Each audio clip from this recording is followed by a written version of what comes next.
ये और ये सारे कंपटीशन हमने कैसे जीते, ये सवाल हमसे हर कंपटीशन के बाद पूछा जाता है। भाई ये हैकाथॉन आखिर जीते कैसे जाते हैं? भाई तुम लोग हर जगह पर कैसे टॉप 3 में आ रहे हो? और भाई सीक्रेट क्या है? और ऑनेस्टली आज से 2 या 3 साल पहले मुझसे अगर कोई ये क्वेश्चन पूछता तो मेरे पास कोई जवाब नहीं था, क्योंकि उस वक्त हम विनर्स नहीं थे, हम ऑडियंस में बैठे हुए लोग थे। हम वो लोग थे जो विनर्स की फोटोज देखकर ये सोचा करते थे कि यार क्या अगली बार हम भी जीत सकते हैं। और शायद इसी वजह से आज जो मैं बताने वाला हूँ वो काफी ज्यादा वैल्यूएबल है, क्योंकि आज मैं तुम लोगों को थ्योरी नहीं बताऊंगा, मैं तुम लोगों को वो चीजें बताऊंगा जो मैंने खुद एक्सपीरियंस करी है और मेरी टीम ने एक्सपीरियंस करी है, जो गलतियां हमने की, जो फेलियर्स हमने देखे, और वो फ्रेमवर्क जिसने हमें इनसिक्योर स्टूडेंट से 25+ कंपटीशन विंस तक पहुंचाया। सो मेरा नाम है देवांश और चलो शुरू करते हैं।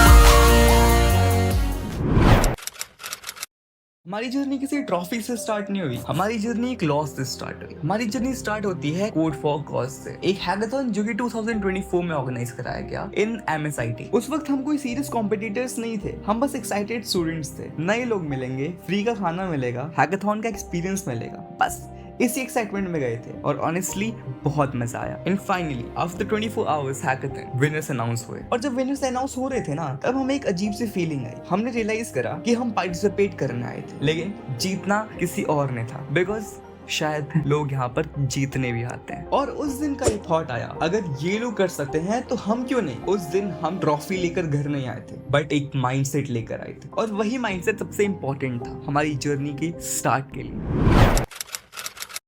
कॉलेज स्टूडेंट्स की कॉमन प्रॉब्लम होती है, हम सोचते हैं कि better coding is equals to winning, better AI is equals to winning, better features या more features is equals to winning. लेकिन रियलिटी अलग है। हम भी वही करते थे, रात भर कोडिंग, फीचर पे फीचर डालना और UI पे UI करना, एनिमेशंस, इंटीग्रेशंस, और जब जजिंग होती थी हम कॉन्फिडेंट होते थे कि इस बार तो पक्का जीतेंगे। फिर रिजल्ट्स आते थे और नाम नहीं होता था, और फिर हम सोचते थे यार प्रोजेक्ट तो अच्छा था लेकिन अप्रोच गलत थी। और ये बात समझने में हमें काफी सारे कॉम्पिटिशन्स लग गए।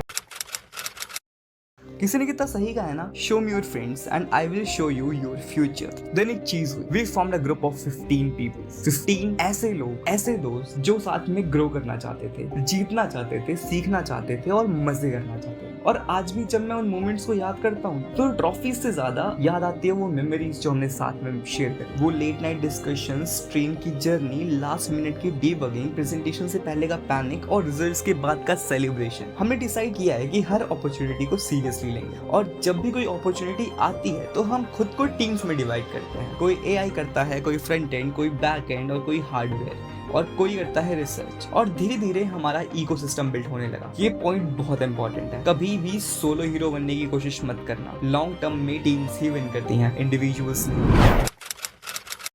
सबसे पहला लेसन, प्रॉब्लम स्टेटमेंट्स। बहुत लोग टेक्नोलॉजी से स्टार्ट करते हैं, बट तुम्हें स्टार्ट करना चाहिए प्रॉब्लम स्टेटमेंट से।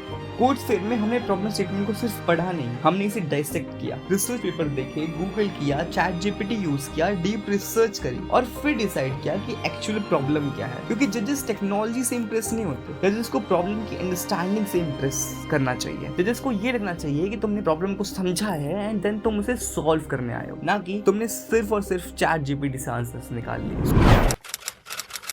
ये सबसे अंडररेटेड पॉइंट है जिसके बारे में कोई बात नहीं करना चाहता। Feasibility, buildable and scalability. जो भी तुम्हारा आइडिया है, जो भी तुम्हारे इनोवेशन है, वो बिल्डेबल होना चाहिए या फिर वो फिजिबल होना चाहिए। लेकिन उससे भी ज्यादा इंपॉर्टेंट है यस, प्रेजेंटेशन इज एवरीथिंग। मैं ऑनेस्टली मानता हूँ प्रेजेंटेशन कोडिंग से भी ज्यादा इंपॉर्टेंट है, और मुझे पता है कि कुछ लोग डिसएग्री करेंगे। लेकिन सुनो, अगर तुम्हारा प्रोजेक्ट अमेजिंग है और तुम उसे एक्सप्लेन ही नहीं कर पा रहे तो जजेस कैसे समझेंगे? प्रेजेंटेशन का मतलब इंग्लिश में बोलना नहीं होता। प्रेजेंटेशन का मतलब होता है क्लियरिटी, स्टोरी टेलिंग, कॉन्फिडेंस और एनर्जी। इन 3 चीजों से प्रेजेंटेशन को बेस्ट बनाया जा सकता है। और उससे भी ज्यादा इंपॉर्टेंट है रिलेटेबिलिटी। जजेस को फील करवाना कि ये आइडिया उनसे रिलेटेबल है, जजेस को कन्विंस कराना और उनको प्रॉब्लम को समझाना। ये स्किल लाइफ के हर फेज में काम आएगी, हैकाथॉन में भी, प्लेसमेंट्स में भी, स्टार्टअप्स में भी और बिजनेस में भी। प्रेजेंटेशन को डिवाइड करो, अपने प्रोजेक्ट को डिवाइड करो कि तुम राउंड 1 तक ये चीज दिखाओगे, राउंड 2 तक ये चीज दिखाओगे, पाओगे इन राउंड 3 तक ये चीज। And this is the best way to present your idea, जिससे कि इसको लगेगा कि you are improving with each phase of the hackathon और any of the competition in which you are.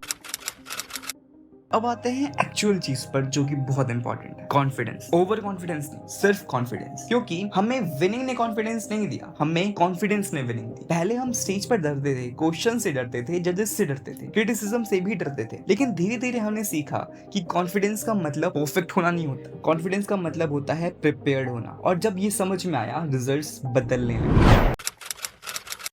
And now let's just talk about the famous story of winning a hackathon, Codes Fair at SGD University. अगर तुम लोगों ने अभी तक वो vlog नहीं देखा तो फिर तुम आई बटन पे क्लिक करके वो पूरा व्लॉग देख सकते हो, जहाँ पर मैंने सिर्फ और सिर्फ मस्ती दिखाई है और रियल बैक एंड वर्क नहीं दिखाया। सो कोड्स फेयर SGD का हैकाथन जो कि 36 आवर्स का था, हमारी 3 टीम्स, 2 हेल्थ केयर में और एक IoT में। And honestly the competition was very tough, specially IoT category में, बिकॉज नॉर्मली IoT में कम टीम्स आती हैं and this time the projects were strong and there are a lot of teams in IoT. हर एक team serious थी और हर एक team जीतना चाहती थी। जो प्रेशर था वो बहुत ही ज्यादा रियल था, but the challenge wasn't just the competition. It is what everything happened in between.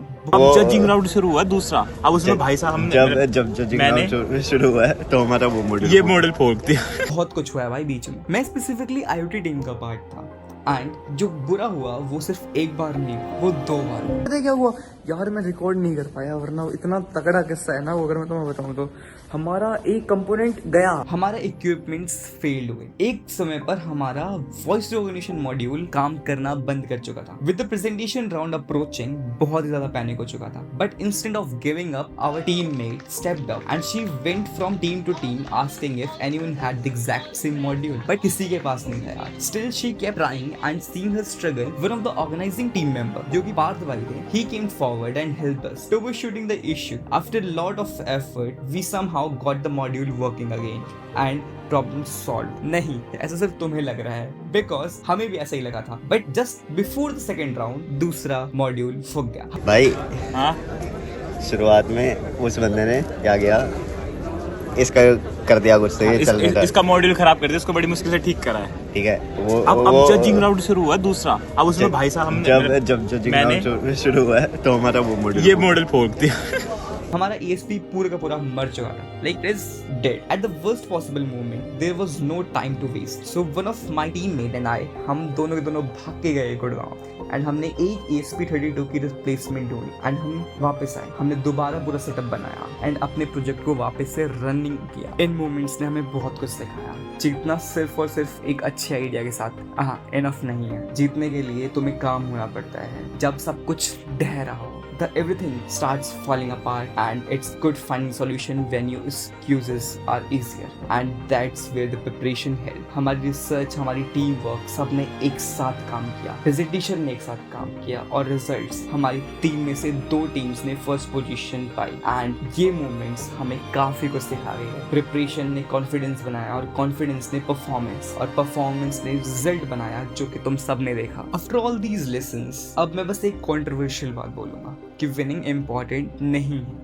हाँ सच में विनिंग इम्पोर्टेंट नहीं है, जर्नी इम्पोर्टेंट है। मुझे ट्रॉफीज याद नहीं आती, मुझे मेमोरीज याद आती हैं, फ्रेंड्स याद रहते हैं और वो ट्रैवल करना याद रहता है सुबह से लेके शाम तक, फ्री का खाना याद रहता है, रात भर जागना याद रहता है, प्रेजेंटेशन से पहले का प्रेशर याद रहता है और रिजल्ट के बाद वाली चीखें भी। और शायद इसी वजह से हम कंटिन्यू कर पाए, जीतना भी और पार्टिसिपेट करना भी, क्योंकि हम सिर्फ जीतने नहीं चाहते, हम एंजॉय करने चाहते हैं। और जब आप एंजॉय करने चाहते हो तब आप नेचुरली बेटर परफॉर्म करते हो। आज हमने 25+ कॉम्पिटिशंस जीते हैं और होपफुली और भी जीतेंगे। लेकिन अगर आप मुझसे पूछोगे सबसे बड़ी अचीवमेंट क्या थी, तो मैं ट्रॉफी नहीं बोलूंगा, मैं बोलूंगा वो 15 दोस्त जो मैंने बनाए, वो मेमोरीज, वो मोमेंट्स जो हमने साथ में शेयर करे। हारना जीतना चलता रहेगा, सब चलता रहेगा, बट इम्पोर्टेंट है पार्टिसिपेट करना। अपने दोस्तों को खींचो, लेकर जाओ, पार्टिसिपेट करो, बिकॉज कॉम्पिटिशंस तुम्हारे लेकर आए जाते हैं।